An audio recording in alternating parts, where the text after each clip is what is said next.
다음 아이템, 이수아 기자가 준비한 것 같아요. 네, 제가 준비했어요. 입이 근질근질하네요. 네. 이번 아이템은 이 네거티브 중단 선언한 이재명입니다. 이 민주당 이재명 후보 오늘 오전에 긴급 기자회견을 열고 정치 혁신 방안을 좀 발표했거든요. 네. 영상으로 확인하실게요.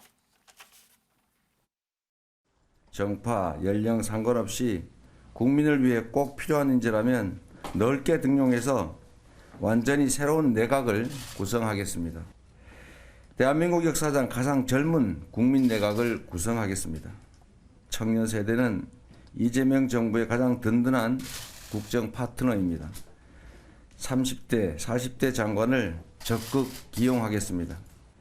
실망감을 넘어서 역대급 비호감 대선이라는 말을 들을 때마다 국민 여러분께 뵐 면목이 없습니다. 그래서 저부터 시작하겠습니다. 저 이재명은 앞으로 일체의 네거티브를 하지 않겠습니다. 네거티브를 확실하게 중단하고 오로지 민생, 미래, 국민들의 삶에 대해서만 말씀드리겠습니다. 야당도 동참해 주십시오. 네, 이 여의도 정치에 저희가 갇혀버렸다라면서 역대급 비호감 대선이라는 얘기에 사과를 드린다라고 사과하기도 했고요. 네. 일체 네거티브를 중단하겠다라고 밝히면서 이 역사상 가장 젊은 국민 내각을 구성하겠다. 3040 장관을 적극 등용할 것이다라는 약속도 했습니다. 네. 그리고 정치 교체를 하겠다라는 말을 꺼내는데 저는 개인적으로 이 부분에서 정치 세력 교체를 주장했던 이 김동연 후보가 많이 떠오르더라고요. 네. 어쨌든 뭐 쇄신을 약속한다는 측면에서 송영길 당대표의 어제 발표와 좀 같은 결이다라는 분석이 나오고 있습니다. 대신 이 기자회견이 끝나고 이 후보 조금의 여지는 남겨놨습니다. 이 네거티브는 안 해도 검증은 해야 되지 않겠냐라고 발언했는데 이 모습도 보고 오실게요. 홍보고 헐뜯고 이런 거 안 하겠다. 그러나 비교는 해야 되겠죠? 네! 자질과 능력에 대한 비교, 검증은 하되 불필요한 네거티브 헐뜯기 안 한다.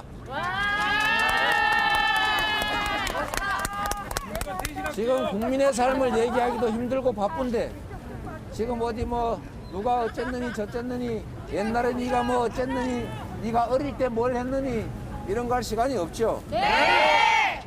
상대가 열심히 할 겁니다. 네. 헐 뜯을 게 그밖에 없어요.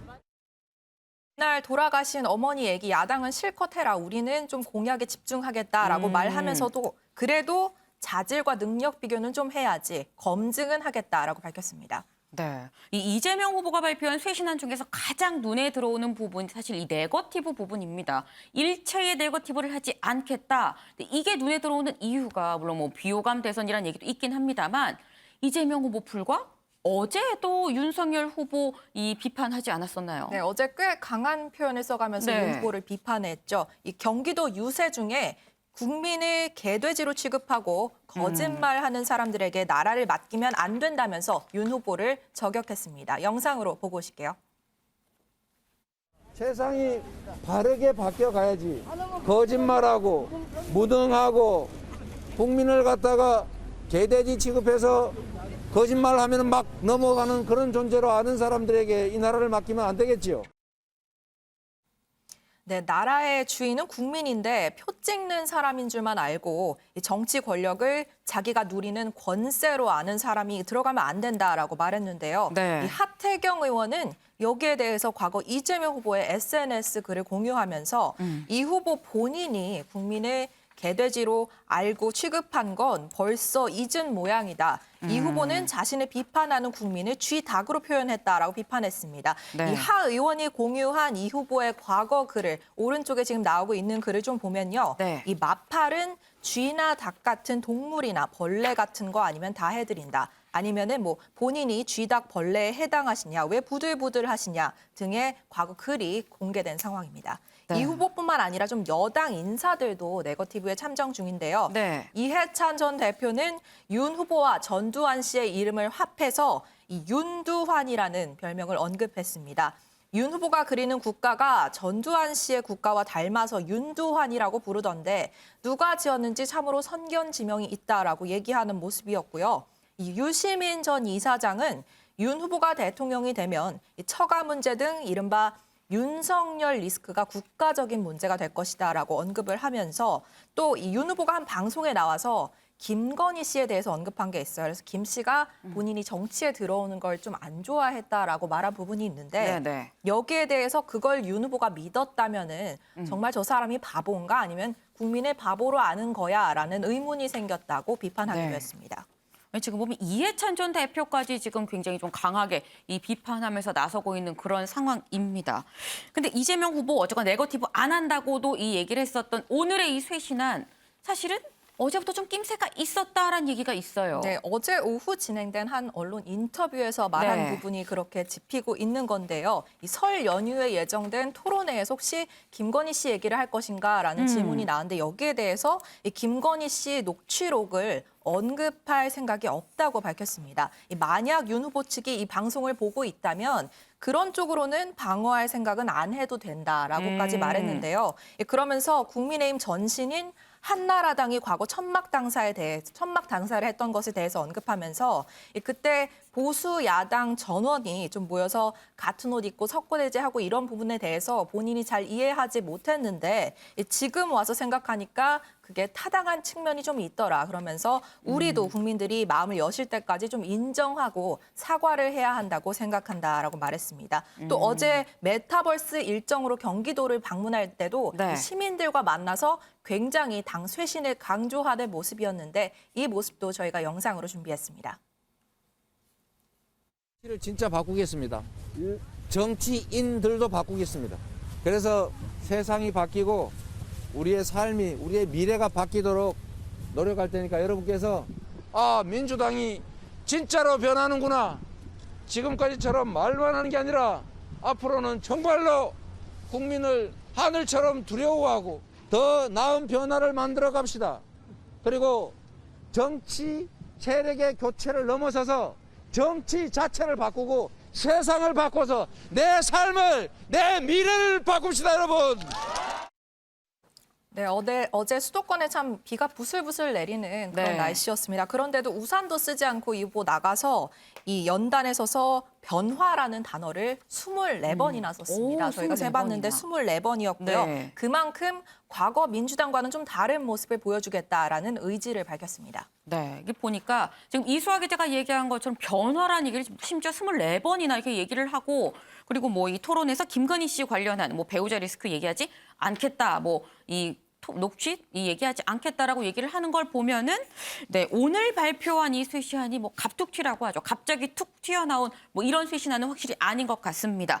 근데 이 네거티브를 중단하겠다고 했는데 오늘 사실 오전 10시에 이 국회 법사위가 열렸습니다. 근데 보통 이 여야 이재명, 윤석열 후보가 이 갖고 있는 의혹들, 논란들 이 법사위랑 관련된 게 상당하거든요. 이수아 기자, 오늘 법사위에서 네거티브 없었습니까? 네, 오늘은 좀 조용할 것 같았는데 네. 그렇지가 못했습니다. 아. 이 네거티브를 중단하겠다고 이 후보가 말한 시간이 오전 9시 그리고 앵커가 말한 것처럼 이 법사위가 열린 시간이 오전 10시 불과 1시간 뒤였습니다. 그런데 네. 여기서 이 민주당 김용민 의원이 김건희 씨 녹취록을 틀었습니다. 그리고 이어서 뭐 김웅 국민의힘 의원 녹취록으로 고발 사주 의혹도 좀 다시 한번 상기를 시켰고요. 네. 그리고 윤 후보의 검찰총장 인사청문회 영상도 차례로 틀었습니다. 이 과정에서 좀 여야 의원들의 비방과 욕설이 오가는 시간이 있었고요. 이후에 국민의힘이 논평도 냈습니다. 이양수 대변인의 논평이 나왔는데 대략적인 내용을 좀 설명해 드리자면은 이 후보의 이 네거티브 중단 선언이 끝나자마자 시작된 여권의 이 공세에 후보 따로 당 따로 움직이는 이중 플레이가 아니냐라는 비판이 나오기도 했습니다. 그렇군요. 김관욱 네. 교수님.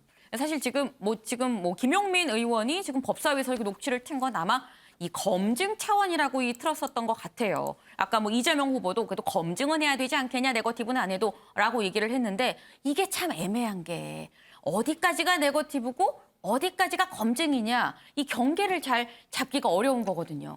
애매해요. 우리 정치학에서도 이건 안 나옵니다. 그런데 이제 네. 통상 우리가 얘기를 하면 사실상 사생활과 관련된 것들을 우리가 이제 그거를 문제 삼거나 뭐 이런다 그러면 네. 그걸 네거티브라고 얘기를 해요. 네. 그런데 뭐 인식이라든가 또는 뭐 역량이라든가 이런 걸 검증하는 거는 평가하는 거는 검증이라고 얘기를 하죠. 네. 근데 오늘 저도 이 법사위 거를 봤거든요. 그런데 네네. 거기에 소병철 의원이 아주 명확하게 얘기를 해주더라고요. 이 네거티브와 검증의 차이는 위법 행위가 있느냐 없느냐라고 얘기를 했거든요. 그러니까 지금 김건희 씨 녹취록에도 여러 가지의 부분에서 네. 위법 행위, 불법적인 언사들이 있다는 거죠. 예컨대 뭐 지금 검찰총장의 상황 속에서 사실상 뭐 조국 전 장관이라든가 정경심 교수가 가만히 있었으면 우리가 구속 안 했을 텐데 뭐 이런 얘기 등등의 것들이 있어요. 아니면 뭐 국감장에서 정대택 씨를 증인해서 뺐다, 우리가 뺐다, 뭐 이런 거 같은 것들은 네네. 사실은 이게 다 공무라는 거예요.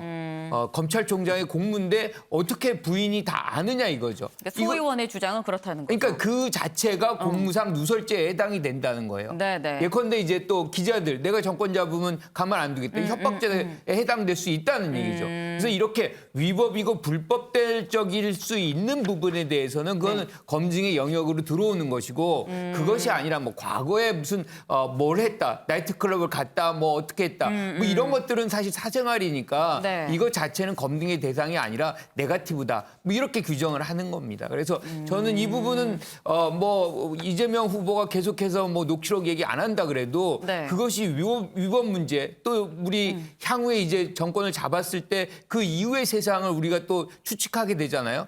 그런 거를 감안한다면 계속해서 이거는 회자될 수밖에 없고 논쟁적인 어떤 사안의 대상이 될 수밖에 없다. 저는 이렇게 봅니다. 네, 결국은 계속 이 녹취록 문제는 계속 회자가 될 수밖에 없을 것 같다라고 이 말씀을 주셨습니다. 그런데 이수아 기자, 지금 사실 네거티브라는 게 손바닥도 뭐 마주쳐야 이 소리가 나는 거예요. 근데 이재명 후보가 뭐 어디까지가 검증이고 어디까지가 네거티브인지는 뭐 좀 판단이 다를 수 있겠습니다만 네거티브 안 한다. 야당도 하지 말아라라고 이렇게 얘기를 했잖아요. 국민의힘에서는 혹시 반응이 있을까요? 네, 윤석열 후보 반응부터 조금 말씀을 드리면요. 네. 어제 송영길 대표의 쇄신안에 대해서는 진정성을 좀 그대로 받아들이기가 어렵다라고 말했습니다. 선거가 임박해서 이런 발표를 하는 이유가 뭘지 좀 국민이 판단해달라고 말했는데 영상으로 보실게요. 국회에 엄청난 의석을 가지고 국민들이 볼 때는 뭐 입법 독재다, 뭐 독선적인 국회 운영이다라고 할 정도로 마음껏 소위 의회를 주물러 왔는데 그건 뭐 진작에 좀 하지 왜 늦게 이렇게 하느냐 하는 생각도 좀 들고요. 그리고 제가 구체적인 걸 판단해서 드릴 말씀은 아닙니다만은 그 진정성 문제에 대해서도 그 액면대로 그 받아들이기 좀 어려운 부분이 있는 것 같습니다. 네. 네, 윤 후보 이 국회 여당이 170석 넘는 의석을 가지고 있는데 여기에서 갑자기 쇄신을 얘기하느냐, 독재를 펼치다가 쇄신을 얘기하느냐라고 말하면서 이제는 좀 고지고대로 받아들이기가 어렵다는 반응을 내놨습니다. 오늘 이재명 후보의 쇄신 발표에 대해서는 아직까지는 좀 입장이 나오지 않고 있는데요. 네. 이거 말고 또 이양수 대변인의 논평이 나온 부분 또 말씀을 드리자면은 네. 야당 동참을 요청했는데 여기에는 저희가 좀 참여할 수가 없겠다라는 부정적인 입장을 내놓은 상태입니다. 그렇군요. 아마도 네거티브, 뭐 검증이든 뭐 네거티브든 계속 될 것 같은 그런 상황이 지금 보이고 있습니다. 윤영걸 대표님. 일단 어쨌거나 민주당에서는 어제도 오늘도 지금 계속해서 이 쇄신안을 내놨습니다. 이 민주당발 쇄신 이 파장, 국민의힘에 미칠 영향은 얼마나 될까요? 뭐 상당히 있을 수도 있죠. 저는 뭐 좀 뜬금이 없는 점도 있고 그동안에 미리 했어야 되는데 그 민주당이 너무 좀 타이밍도 좀 늦었죠. 선거 임박에서 한다는 모양이 네. 그런 면에서 좀 설득력이 좀 약하고 180석, 170석, 180석 되는데 그 세 군데 출마 안 한다고 해서 별 의미가 크게는 없거든요. 그런데 다만 그런 점에도 불구하고 이 쇄신 노력, 뭔가 하려는 노력 이거는 또 상당히 정치권에 선거 앞두고 영향을 줄 수 있어요. 네. 그러면 국민들이 볼 때는 지금 뭐를 하더라도 둘을 놓고 보거든요. 예를 들면 김건희 테이프를 보면은 김건희 테이프, 통화 테이프를 보면은 국민들은 이재명 테이프도 있네. 그거 항상 비교해서 생각해요. 그러니까 이번에 민주당이 쇄신안을 내렸으면은 그럼 국민의힘은 뭐를 할 거냐? 거기에 대해서 저는 상당한 얘기가 있을 수 있다고 봐야죠. 국민의힘이 가장 지금 그 해결해야 될 게 당 그 홍준표 후보라든지 이런 후보한 건 내분 문제, 내홍이죠, 내홍. 내홍이 저는 두 자로 두어서 내자하고 홍준표 문제라고 봐요. 내자가 이제 김건희 씨가 내자라고 보면은 부인하고 홍준표 후보 문제 그 두 개 문제가 저는 네. 내분의 문제거든요. 네. 그런 문제 당을 또 앞으로 나가는데 그런 쇄신안 저는 보여야 된다고 봐요. 민주당이 잘못한 거에 반사이익만 노린다면은 저는 국민들이 그러면은 국민의힘은 어떤 그림을 보여줄 건데 여기에 대한 대답을 할 수 있어야 된다 이렇게 생각합니다. 네, 윤영걸 대표님, 지금 이 국민들은 민주당의 쇄신안을 보면서 그럼 국민의힘은 뭘 쇄신할 거냐를 아마 기대하고 기다리고 있을 거다라는 말씀을 주셨습니다. 그런데 이수아 기자, 이 궁금한 점이 하나 있는 게 사실 어제 송영길 대표가 발표한 쇄신안도 상당히 좀 컸습니다. 그럼 이 크게 딱 발표를 하고 좀 이 파장을 좀 충분히 누린 다음에 좀 이따가 발표를 해도 될 것 같은데 연달아서 송영길 대표가 어제 발표하고 오늘 또 이재명 후보가 쇄신안을 발표하고 이게 연달아 쇄신안을 발표한 이유가 있을까요? 네, 아무래도 민주당의 현재 성적표가 좋지 않은 게 가장 큰 이유가 아닐까 싶습니다. 네. 오늘 나온 여론조사 결과만 보더라도 윤석열 후보가 오차 범위 밖에서 좀 우위를 보이고 있는 것으로 나타나고 있거든요. 네. 숫자를 말씀드리자면은 이 두 후보 격차 9.1%포인트로 벌어진 상태입니다. 윤석열 후보가 지지율 44.7%를 기록하고 있고요. 이재명 후보가 35.6%, 안철수 후보가 9.8%를 보이고 있습니다. 이 두 후보 격차 자체만으로도 좀 차이가 있는 편인데 네. 지난번 조사와 대비해서 추이를 보면은 윤 후보가 5.5%포인트 상승했고 네. 그에 비해서 이 후보는 1.3%포인트 내려간 수치입니다. 사실 이재명 후보 불과 2주 전쯤만 해도 뭐 오차 범위 밖에서 우위를 점하고 있어서 네. 30% 박스권을 좀 이번 설 전에 돌파를 하면 좋겠다. 이런 민주당의 내부 목표가 있었는데 네. 오히려 밀리는 모습을 보이면서 좀 이런 쇄신안들이 계속 나오고 있는 상황으로 보입니다. 그렇군요. 그런데 어제 우리가 이재명 후보의 이 지지율이 박스권이 이유에 대해서 이 어제 해설위원께 여쭤봤을 때 해설위원께서 뭐라고 말씀을 하셨냐면 정권 교체론을 아직 넘어서지 못하고 있는 거다라고 얘기를 해줬었습니다. 근데 이건 사실 이 외부에서 보는 것이고 민주당 내부에서는 왜 박스권인지 분석을 했을 거 아니에요. 네, 어제도 저희가 언급을 했던 것 같은데 네. 민주당 서울시당 내부에서 좀 진행한 보고서가 있습니다. 네. 여기 조사 결과를 보면은 최근 화제가 됐던 이재명 후보의 뭐 탈모 치료제 건보 적용 이런 뭐 핵심 공약인 기본 시리즈에 대한 서울 지역 유권자들의 인식이 대체로 부정적이라는 내용이 담겨 있다고 합니다. 이 보고서는 민주당이 이번 대선의 승부를 가를 유권자층으로 꼽는 중도 무당층 상당수가 기본 시리즈 탈모 관련 공약을 선심성 공약으로 좀 이해를 하고 있다라고 설명을 했는데요. 네. 이 보고서 안에 있는 반응만 봐도 당장은 이게 도움이 되는 것처럼 보이지만 사실 저게 미래 세대의 빚이다. 뭐 이런 반응도 있었고요. 아니면 탈모를 해준다면은 사실상 여드름도 미용 부분도 좀 해줘야 되는 것이 아니냐라는 의견도 나왔습니다. 정확한 인과관계는 알 수 없지만 여기에 네. 또 욕설 파일이 공개된 것도 어느 정도 영향이 있는 것으로 보입니다. 그렇군요. 이 지금 어쨌거나 뭐 민주당 이재명 후보 뭐 이런저러한 이유로 지금 이 최선의 노력을 지금 경주하고 있는 그런 상황입니다. 이 이재명 후보 이 아까 쇄신안을 얘기하면서 현장을 좀 강조를 했었어요. 실용도 강조하고 현장도 강조했는데 그래서인 건지 김현 기자 이 보니까 송영길 대표가 직접 또 광주의 이 붕괴 현장으로 갔습니다. 네, 그렇습니다. 이재명 후보가 이 네거티브 없는 현장형 정책을 좀 강조하면서 네. 민주당 선대위와 지도부 모두 지금 현장으로 뛰어가고 있는데요. 어제 오늘 이제 송영길 민주당 대표가 광주 아파트 이제 붕괴 사고 현장을 방문을 했는데 여기서 실종자 유가족에게 문전박대를 당하는 그런 사고가 좀 일어났습니다. 네. 민주당 입장에서는 사고라고 볼 수 있을 것 같은데요. 네. 일단 하루 전에 국민의힘 이준석 대표가 현장을 찾았었는데 이때 이준석 대표 같은 경우에는 뭐 일반적으로 실종자 유가족과 면담하고 실종자 가족과 면담을 네. 하고 그다음에 현장을 직접 이제 함께 둘러보는 등 일반적인 일단 행동을 했습니다. 네. 하지만 이 송영길 대표는 처음에는 이제 가족들에게 아예 문전박대를 당했다가 이제 실종자 가족들이 그래도 이제 면담을 진행하고 이제 함께 이제 현장도 둘러보고 했는데 이 두 대표를 향한 실종자 가족들의 어떤 대응이 좀 사뭇 다르면서 굉장히 눈길을 끌었거든요. 일단은 현장 모습 어땠는지 영상부터 함께 보시겠습니다.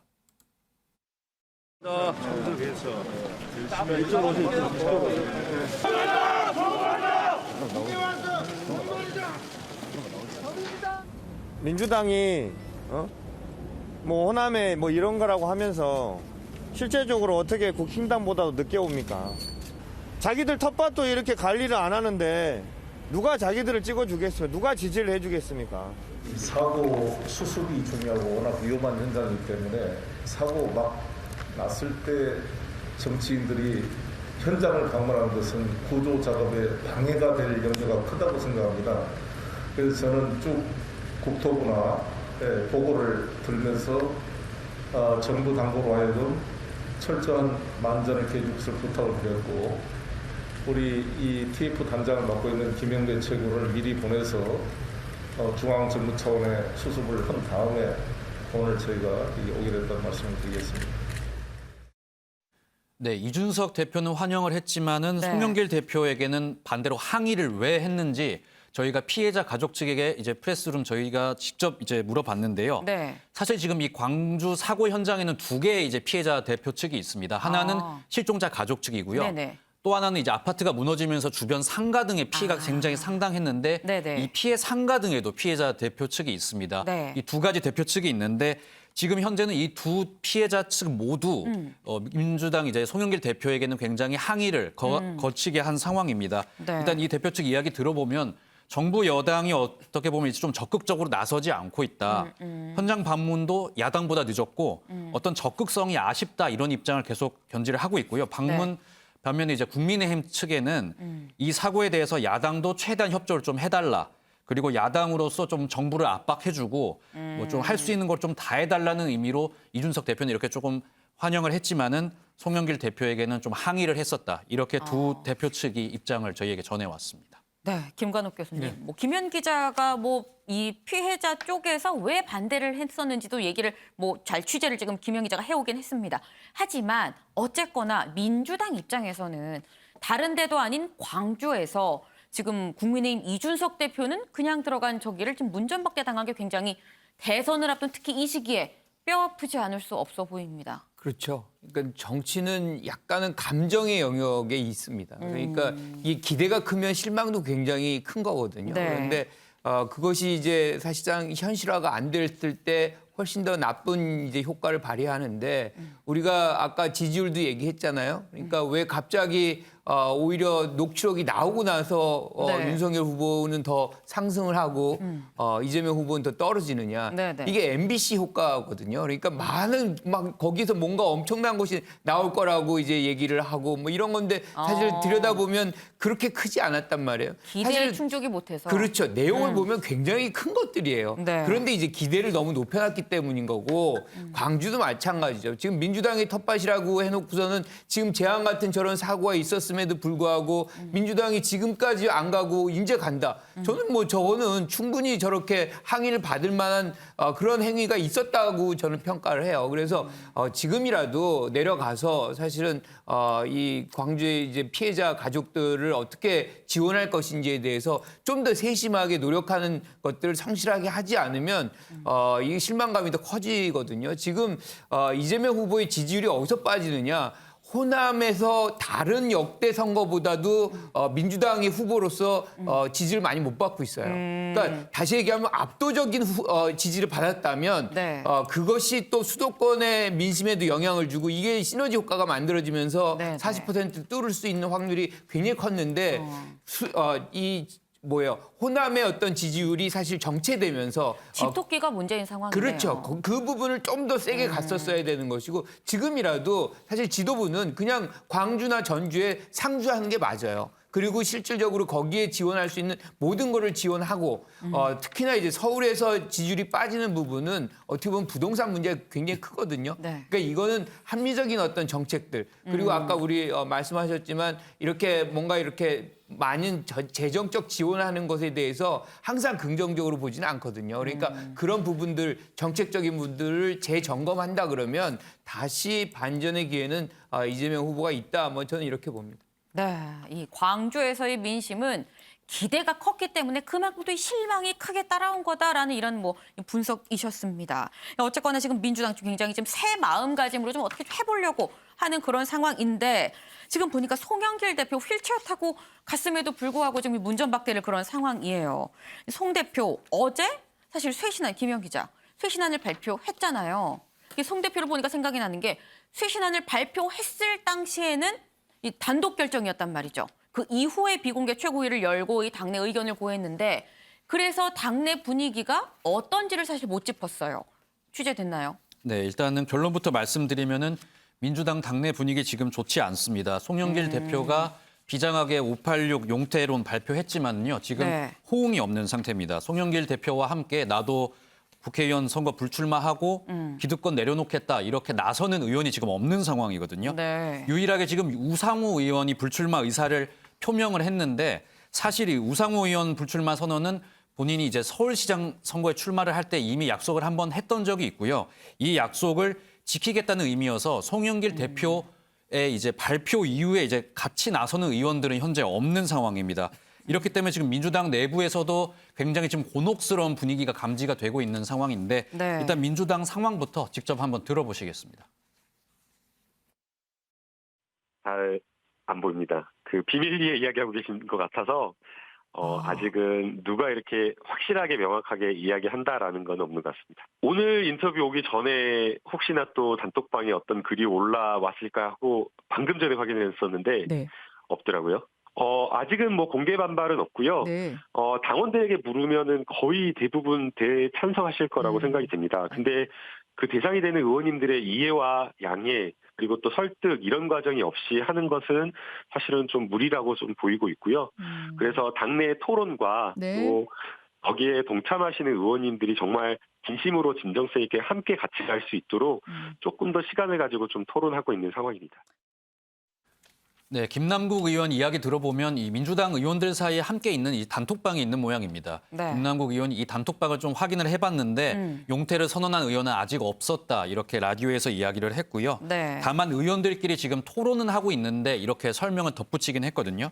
그리고 이재명 후보 역시 뭐 이런 질문을 받았는데 국회의원 뭐 개인의 선택을 가지고 뭐 대선 후보인 내가 이거를 강요할 수는 없는 입장이다. 네. 이렇게 이야기를 했지만 조금 예상보다는 지금 미지근한 반응에 관련 발언에 대해서는 조금 조심스러워하는 그런 모습이었습니다. 네, 뭐 어쨌거나 지금 송영길 대표가 여러모로 지금 굉장히 외롭고 힘든 상황이 아닌가 생각이 됩니다.